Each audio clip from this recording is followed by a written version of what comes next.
Thanks for tuning in to this episode of The Sword and Trowel. Today, Graham and I talk about the recent DNC convention in which they nominated Kamala Harris. We also talk about evangelicals for Harris, as well as the Republican National Convention and its nominee, Donald Trump, and how Christians should be thinking about this. And we acknowledge that there's a lot of debate about these matters and how Christians should think about it. We try to give you our best ideas about how we are thinking about this and how we will be thinking about it going forward. Plus, we have a little bonus at the end of this podcast that we think those of you that have been following the Sword and Trowel for a while will appreciate. So spread this around, let other people know about it, and we hope that the conversation will be of use to you.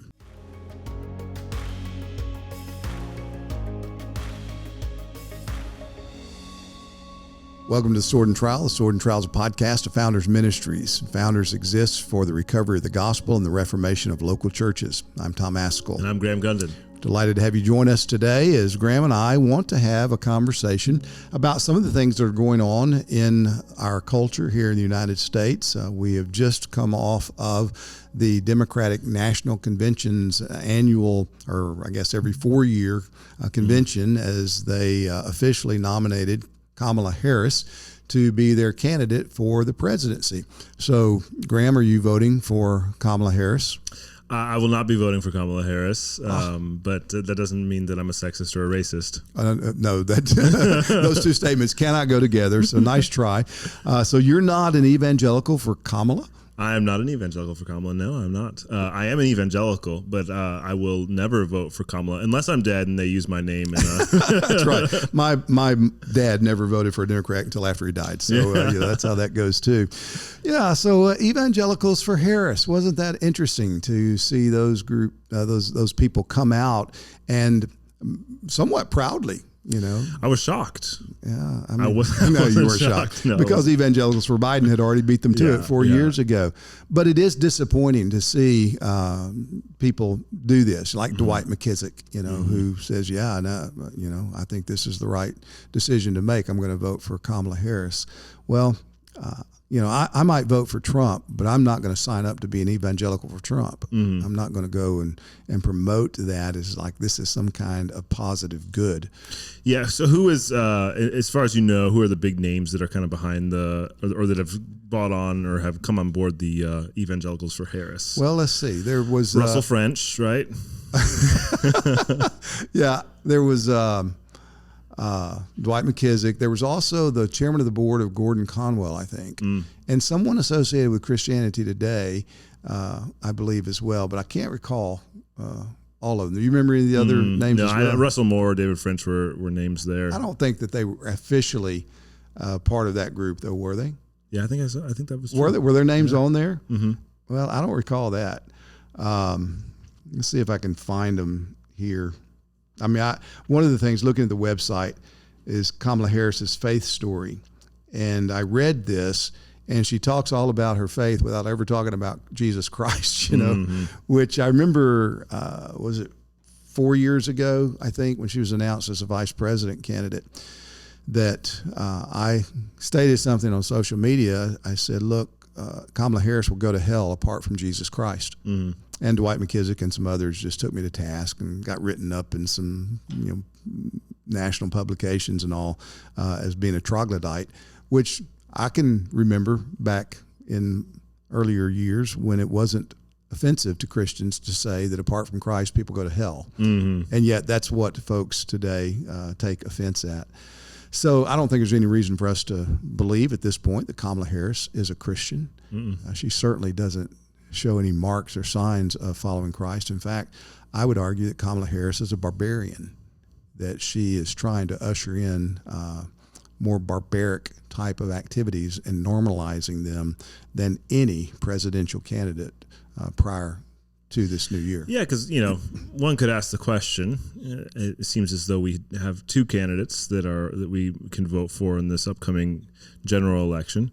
One could ask the question, is Trump a Christian? Yeah. Maybe Kamala's not a Christian, and maybe that would lead you to not vote for her as a Christian yourself. But what about the other candidate? What about Trump? Is he a Christian? Is there any reason to believe that he's a Christian? And if he's not a Christian, how could you vote for him? Yeah, well, I'm not voting for a pastor. And so, I think we have to be clear about what our vote is and what it's not. And we need to steward it well with that. And so this has really provoked a lot of my thinking politically and theologically.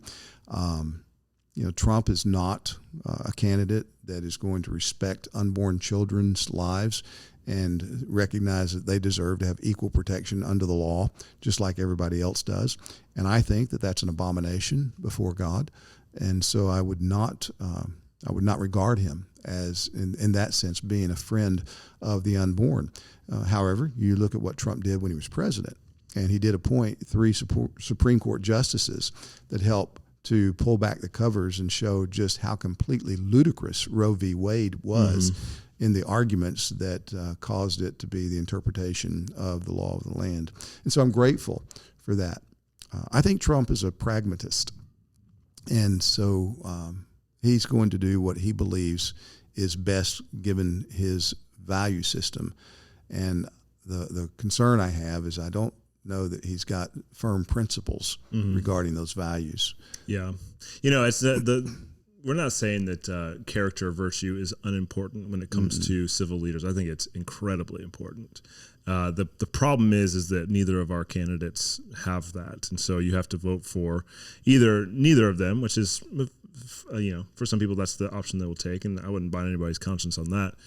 But if your vote will actually matter in any way in this election, you're voting for a candidate who doesn't have any character or virtue, but who may stem the tide and hold back the tide of the barbarians. Or you could vote for one who has no virtue, no character, who is, like you said, a barbarian herself. Yeah, that's right. And whenever you consider the policies of Kamala Harris and Joe Biden, what they've done for the last 3.5 years and what they say they will do, what she says she will do, abortion up to the moment of delivery. And in fact, when she was a senator, I think she actually argued against the born alive bills. So abortions that were messed up, they didn't kill the baby, and the baby was actually alive after the abortion procedure. She said, no, you can't save those babies. You should let those babies die too. We're not going to have a law that protects them. I mean, this is barbaric. Yeah. One of the things I think some Christians are just far too superficial about is looking at someone that appears to be, upright and speaks nicely and dresses well and say, well, that person, is a person of character. That's the kind of person that we ought to extol. And as was said about Kamala Harris 4 years ago, we want our daughters to look up to someone like that versus a guy who, maybe is uncouth or who says and does things that make us cringe, but who wouldn't be as barbaric in policies and say, oh no, this guy doesn't have any character. We don't have a choice of the two major candidates of a person of high moral character. Yeah, and it's not just the abortion issue with Kamala and the Democrats. It's all the weird sex cult stuff that they want to enshrine in law, that they want to protect in law, that they want to prosecute and criminalize people who don't go along with it. It's all the transgender stuff. It's all the homosexuality stuff. I think Trump has been, he's not said the things that we would want him to say or taken the stands that we would want him to take when it comes to abortion by any means. But he's certainly not where the DNC is right now. Right? And he's not taking the stands that we would want him to take on the LGBTQ issues either. But he's also not arguing for criminalizing people who resist the weird sex cult of the DNC. Yeah, that's right. And he has never appointed anyone who was born a man that thinks he's a woman now to be the highest ranking officer of any capacity that we've had in the United States. He hadn't had anyone work in his administration that dresses up like a dog and pretends that he's a dog, which we've seen this kind of nonsense with this transgenderism that has been celebrated. Trump didn't light up the White House in LGBTQ rainbow colors in celebrating the LGBTQ anarchy that is being foisted upon our culture. So in thinking about your vote, yeah, I can understand not voting for either. I can get that.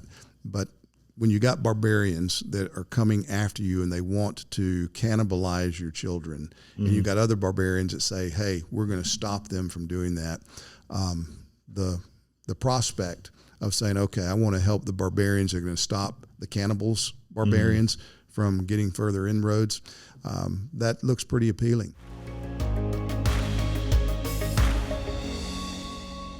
Thanks for joining us today for this conversation on the sword and the trowel. I wanted to remind you of the Founders National Conference that's coming up January 23rd through the 25th down here in Southwest Florida in Fort Myers, Florida. It's going to be a great conference. The theme is on revival, and so we're having Tom Askell here, Vodi Bakum, Joel Beakey, Jeff Johnson, Tom Nettles, some great speakers.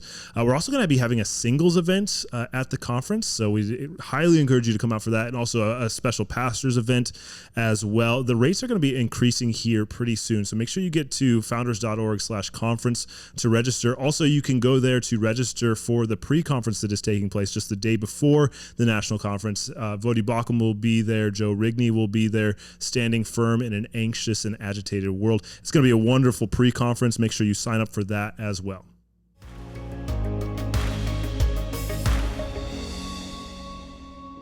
Politics really is this war by a different means, and so it's not principle matters and character matters and truth always matters, but at times when it comes to war and when it comes to politics, you have to make alliances. You have to be co-belligerents with people who perhaps you wouldn't you wouldn't be able to be in the same church with them. You wouldn't be able to worship with them.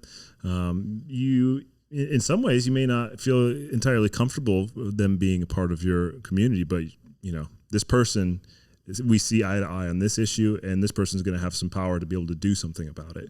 Yeah, Francis Schaeffer challenged and helped me to think about that years ago when I was first reading him. And I don't know, he talks about co-belligerents, and I don't know if he uses the word allies or not. He might, but in my own mind, I've kind of shaken it down this way: that you got brothers, guys you link arms with, you just go to war with them, and you know who they are, and they're one with you, and so you share DNA with them.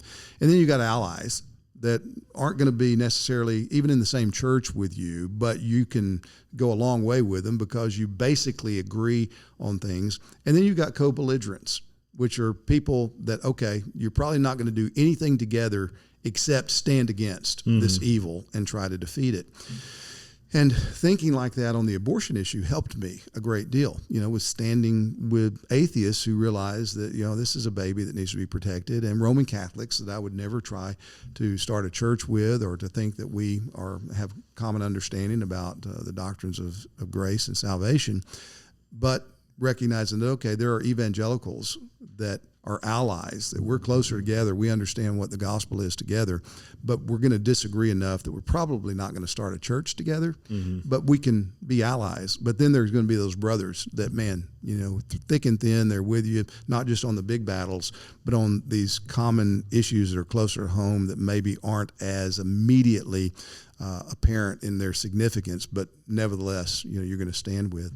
And so politically, who are those with whom we're willing to be co-belligerents? Yeah, which brings up fascinating thoughts and questions when it comes to the Evangelicals for Harris campaign. That evangelicals, I'm an evangelical, they're evangelicals. We're supposed to really see pretty much eye to eye on gospel issues. Yet I see it as being incredibly problematic that a Christian would ever vote for someone like Harris. Yeah. So, are we allies in the gospel but enemies politically? What's going on there? Yeah, I know. Well, sometimes I have to confess, I wonder if we're practicing the same religion.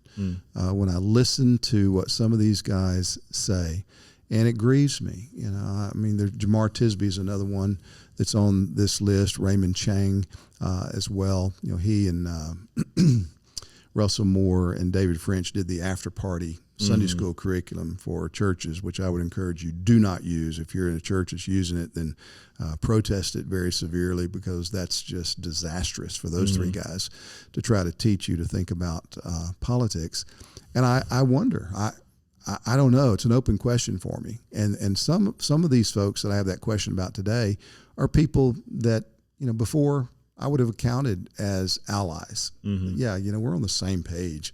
on a lot of key issues, but now we're so radically opposed, and hearing their arguments, it reminds me of the very same arguments that are made by so-called LGBTQ Christians, or those who are homosexual Christians. Mm-hmm. And yeah, we're Christians. We trust Jesus. We believe in justification by grace through faith alone, plus nothing. So I am a Christian because of my confession, but I was born a man and I'm a woman. Mm-hmm. And so, I can be an LGBTQ or a transgender Christian.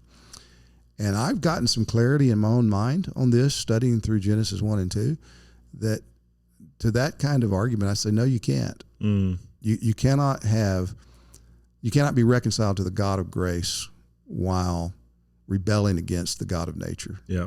Because the God of grace is the God of nature. And grace assumes nature. That's right. You don't have grace without nature. Yeah, and it also strikes me that perhaps maybe it's also a question of faith without works. I believe the gospel. I believe the virgin birth. I believe the incarnation. My life doesn't reflect that I believe it all. That when it comes to what the gospel requires, I just ignore that. Mm-hmm. But I believe it. Mm-hmm. And so I think that sometimes that's the line as well. We confess that we believe the same thing, mm-hmm. But our lives look radically different because perhaps some truly do believe it and others don't.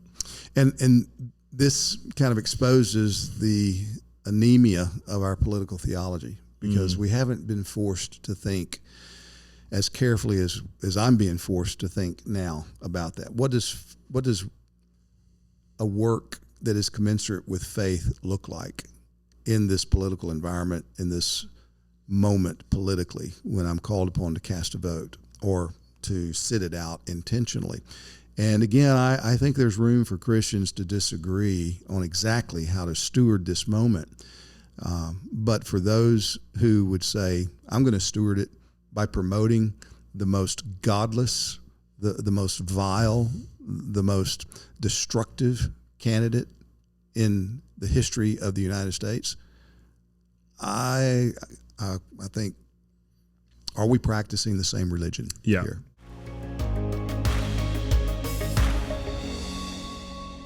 When my sister Joy was diagnosed with glioblastoma, the family obviously was very saddened by this, and her siblings and others wanted to walk with her through it. And one of the ways we thought we could do that is by taking her favorite Bible verses and memorizing them together with her and Dean, and encouraging them to remember Christ through the inevitable trials that were coming.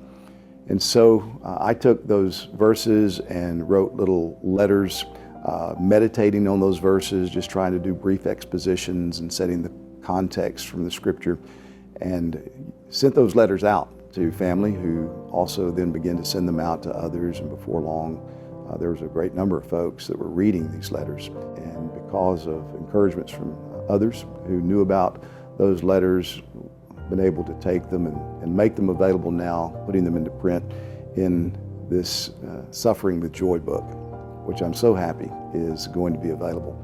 Because walking with joy through all of that was just a reminder that this world is a vale of tears. No one escapes without suffering, and God's people will suffer, and we shouldn't be amazed. We shouldn't be overwhelmed when suffering comes, because it's not unusual. Our Savior suffered. He's the suffering servant, and He came into the world and submitted Himself to suffer for our sins so that in Him we might have life. And having walked the way of suffering before us, He shows us how we can persevere through our own trials of suffering in this world.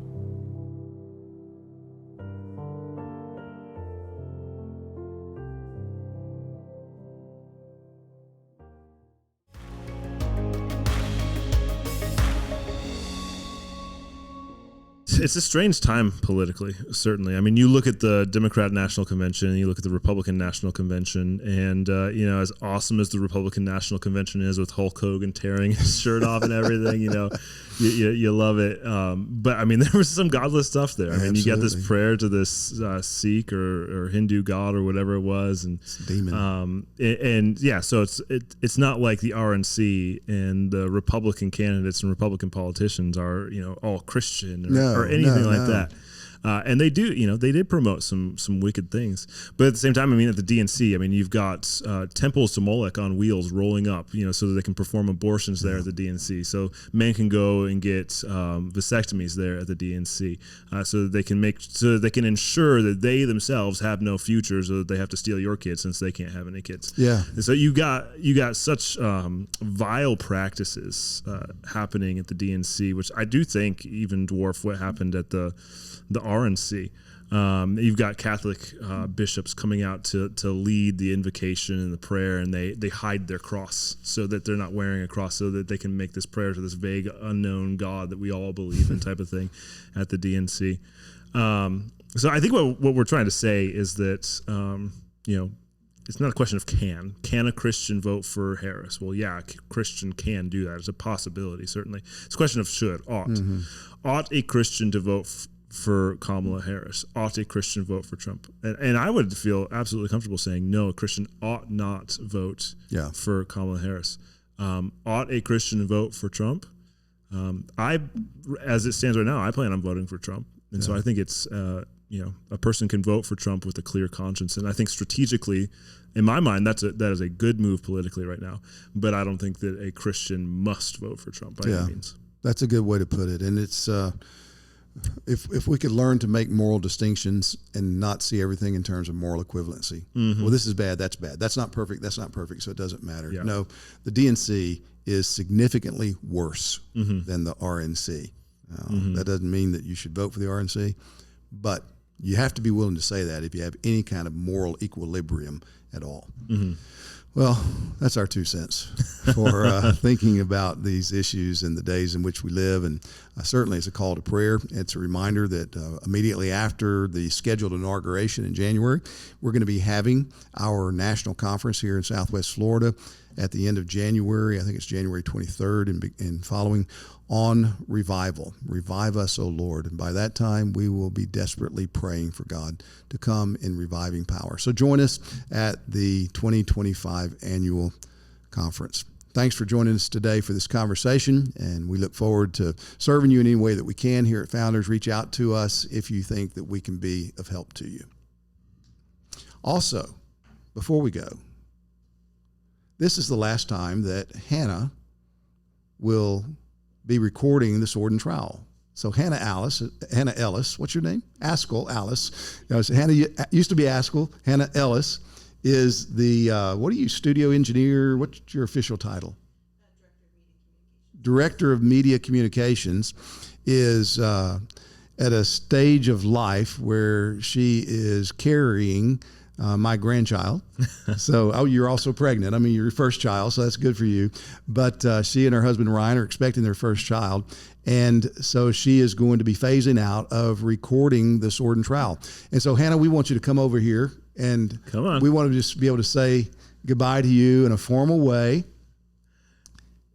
Don't turn off the cameras before you come over. No, don't turn off the cameras. But Hannah, thank you. You've served us well. We've got nearly 300 of these things, Graham. Yeah. Right? Nearly 300 episodes. We'll count them up and officially acknowledge that 300th anniversary. But you were here from the beginning. I think we may have done one without you. Nope. Okay, you were here from the beginning. I trust your memory more than I trust mine. Built the studio. That's right.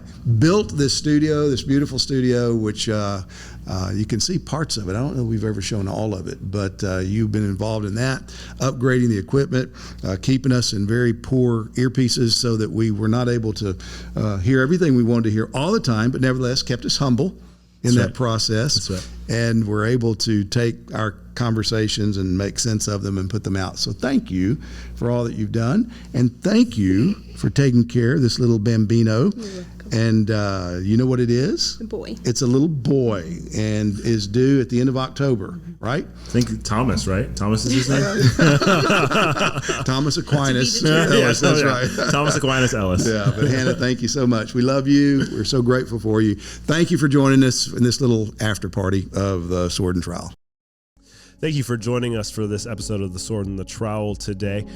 If this episode has been helpful to you, or if any of the resources that Founders Ministries puts out is helpful, and there are many resources if you go to founders.org, we'd love for you to come alongside us, to support us in our ministry and in our endeavors. The Lord's been kind to us and faithful to us in allowing us to do so many things, from our publishing to our podcasts to our theological journals and conferences and many other things. But if the Lord is calling you to come alongside us and support us in this, we'd ask you to go to founders.org, and you can go to the Give tab there and support us financially. We thank the Lord for your gift.